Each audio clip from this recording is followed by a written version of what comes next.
When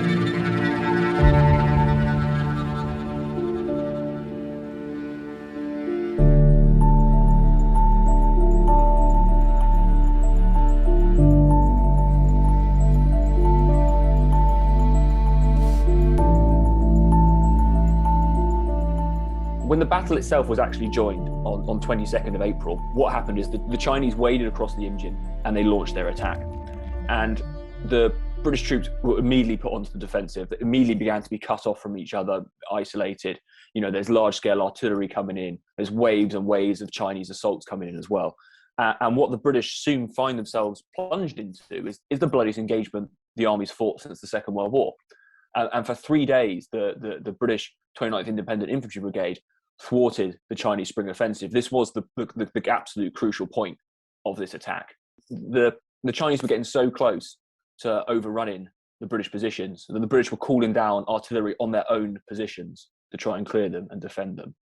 You know, this is unbelievably close quarter fighting. This is brutal. This is hand to hand, and it's really quite amazing to think about. You know, in an age of Korea in war, where jet fighters were dogfighting in the skies above. You know, this seemed in this age of modernity that actually there was a scenes of fighting that weren't so different from what had taken place in the First World War or even earlier. You know, throughout these days and nights that the British are fighting, they're trying to stop the Chinese getting around them. They're trying to stop the Chinese getting through them. They're being forced into ever smaller perimeters. You know, at one stage, for example, the tanks of the 8th Hussars have been sent up from their position behind them to try and support the infantry battalions to bring their heavier guns to bear and that sort of thing. But the Chinese have got around some of these British positions, and actually they start to swarm the tanks, and they're trying to climb on them with sticky bombs. They're going to mount on the hulls to explode, and the tanks are having to sweep each other's hulls with machine gun fire to clear the Chinese off them. You know, this is how this is not tank warfare as you'd perhaps imagine it. And ultimately, the British fought on until 25th of April, where ultimately the decision was given to withdraw. It was the position was untenable. It couldn't be held any longer. They were running out of ammunition. They were at risk of being completely cut off and annihilated.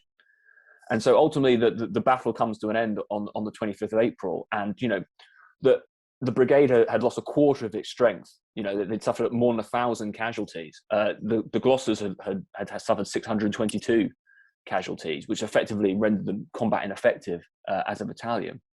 You know, there were other forces taking part in this battle as well. Obviously, the British action was only part of a wider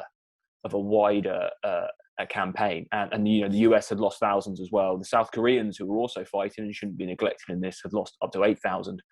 But Chinese casualties overall were estimated at 70,000 throughout this, which gives you an idea about the sheer numbers of people they were throwing into this battle and the intensity of the fighting.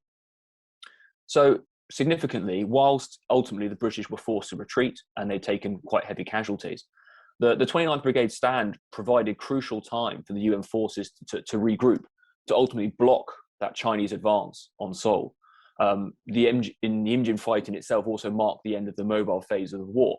And because of the stand, because they held there, the Chinese advance ground to a halt.